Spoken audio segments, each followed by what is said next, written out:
Mr. Cobblepots, I'm not quite sure about this. What if I fail? Then it means you gave it your very best. And at least you tried.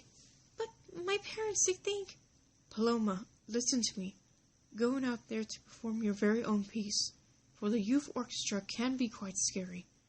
But it really depends on you. Really? Yes, and it shouldn't really matter what your parents say or think.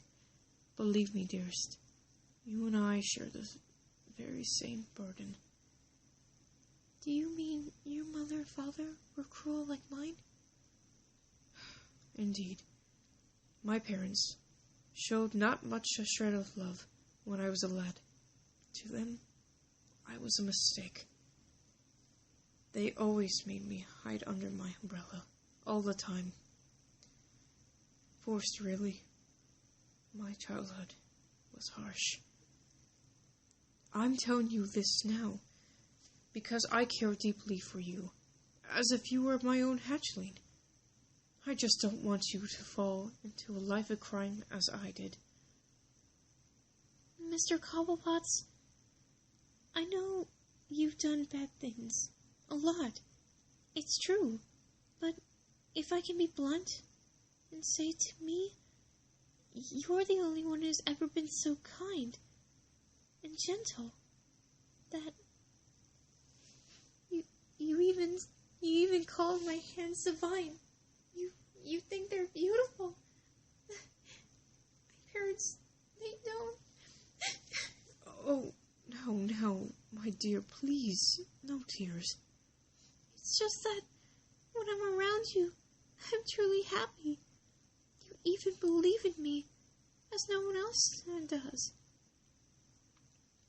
Mr. Cobblepots, you're my very best friend. And you, my dearest Paloma, sent from heaven itself, you were my only friend in this crazy world. There was a time I've opened my heart for another, yet it was not meant to be. But I'm happy to know you. I love you, my littlest turtle dove. And I love you too, Mr. Cobblepots.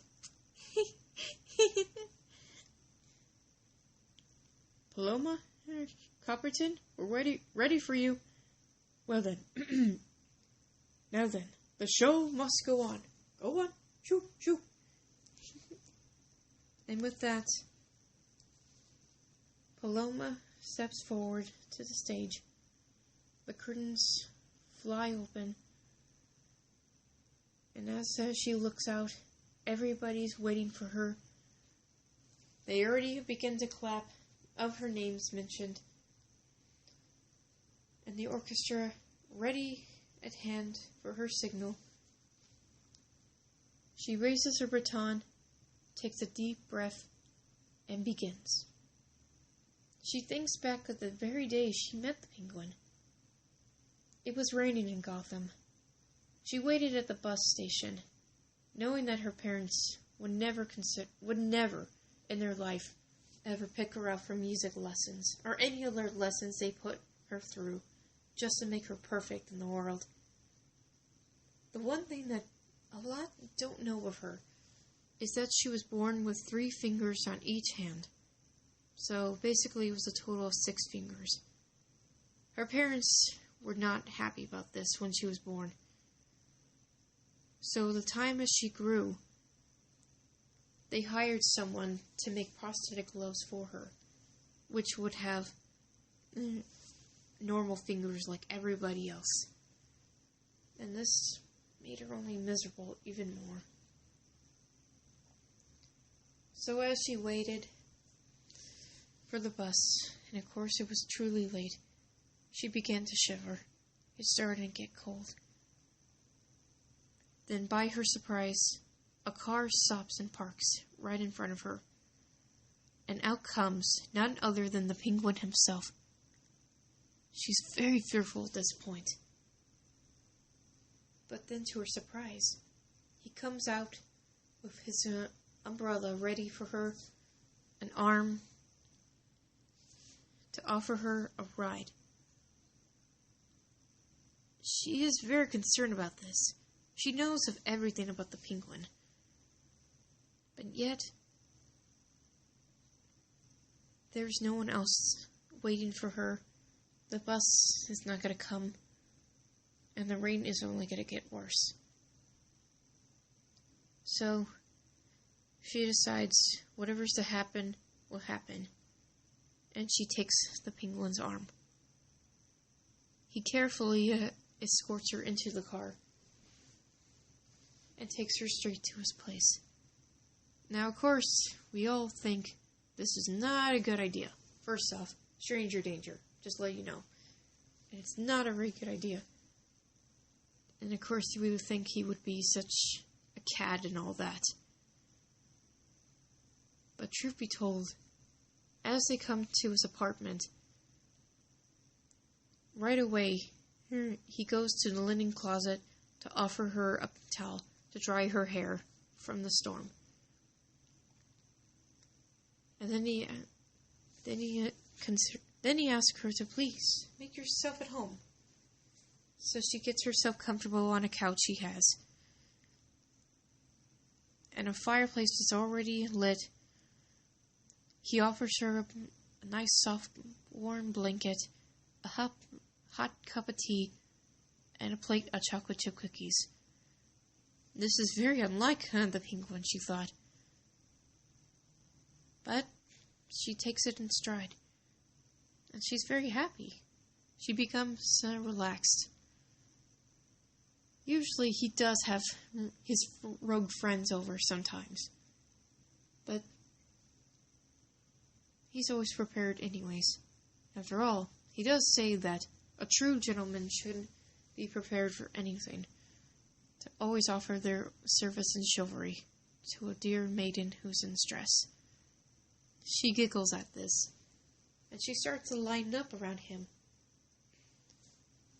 They start to talk, and then comes to the subject about her parents. This makes him furious. So before she says another word, he goes to his phone. He asks what her phone number is, and she gives it. So he dials up her and calls her parents. And he has quite a heated conversation over the phone with her parents about leaving her in the rain like that, not considering the dangers of she could have got a cold, she could have got sick, and that he assures her that she's safe and sound at his place, that she'll stay overnight and everything. And so, after that, he comes back to her, and he lets her know that he will drop her off at school tomorrow. And thus her parents can come for her by then, if they want to. She thanks him for that. And so as they continue their conversation, she then says about her hands. She's never really talked about her hands before, or ever, but for some reason, she feels like she has to. And so, comes to a surprise, the penguin asks to see her very hands. She's really scared at this point. She's afraid what he'll think or say. But then, to her surprise, he takes her hands into his, even if these are just the prosthetics, and says, "Trust me, my dear. I truly want to see." So with that, carefully she takes the prosthetic gloves off. And there her true hands are, out in the open, for another soul to see. She's worried now, but then he takes her hands again, and he strokes them, and with a big smile, he says, My, these are simply divine. That comes to her in a shock. Someone actually calls her hands beautiful, divine even. And out of nowhere, she begins to tear up. The penguin tries to reassure her, tries to comfort her, but to his surprise, she plops into his chest, continues to cry, and she's happy. Tears of joy comes to her. And with this, the penguin is still shocked. But then he wraps his arms around her in an embrace to keep her close as possible, to kiss her on the head and to reassure her that everything is going to be all right. He even calls her his little turtle dove. And coming back to her performance, as the music flows, like the beautiful radiance of the northern lights, everyone in the audience begins to tear up. Not only because even Bullock, of all things, is such a tough guy, and that he can't have a dry eye. But it's not only her performance, it's not only the music she produces, her very own self does, but it's also her bravery and courage. For she is not wearing her prosthetics anymore. Instead, she performs for her very hands that she was born with, that God gave her. This was a truly momentous occasion. Not even her parents come to her performance, because they never expect her to be a conductor. They wanted her to be something else. But on that day when she revealed that she was going to perform with her very hands, her parents forbid her. But to come to her aid was the penguin. He even drove her to the concert hall and everything. So this very day was dedicated to the penguin and not to her parents. And so the big finale comes, and then there is silence. The silence becomes a roar of applause and cheers and bravo, bravo! Everyone is, literally, they're drying their eyes. There's even the attendees. They have, tissue boxes ready for them, and she is so grateful. She is so happy that everyone loves it, that they love her. She takes her bow, and she shares it with the very orchestra that she performs with. And of course, she wants the penguin to come out. He's a little shy, and he kind of reassures her, "Not quite yet, my dear. Not quite yet." And as they cheered, that's when, out of nowhere, a bouquet of flowers falls to her feet. She looks to the penguin, but it's not his. She noticed that flowers do come around, but they're from the audience. But from the very catwalk above, she sees a familiar sight.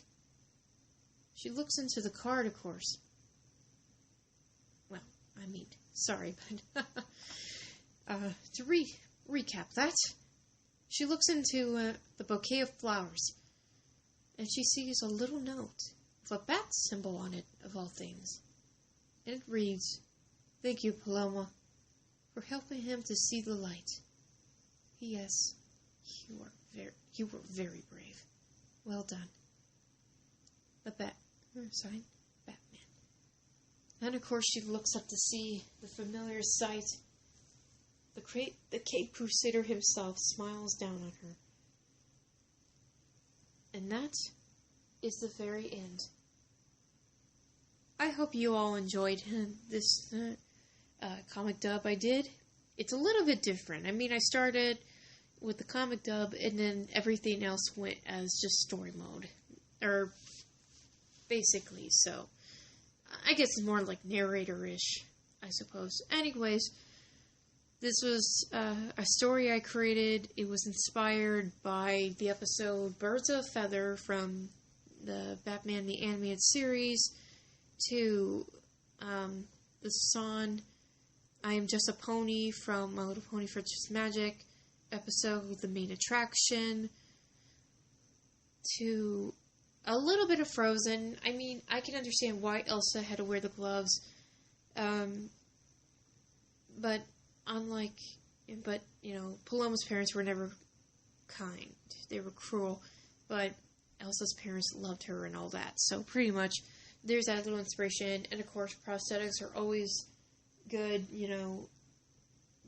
They can help people and everything, and animals too. By the way, I've seen that before for animals and stuff. So, but pretty much, do not hide yourself. Do not hide from society. Even with a disability, stride forward. Don't hold back. Be your true self if you can, and all that. Personally, for me, I don't really share this too often, but I do have autism, so pretty much. That's the one thing I will say. It's basically functional autism, so I'm very independent. I can, own my own house. I can have my own debit card and so forth, blah, blah, blah. Anyways, so I hope you all enjoyed this. I hope I didn't make you cry. I don't want to make people cry. I really don't. That would be bad. Oh my god, because people have made me cry before out of happiness and all that. So, thank you all. I appreciate it. To all those who are my subscribers and those who like my Facebook page, thank you. So this is Peppermint saying, have a good day.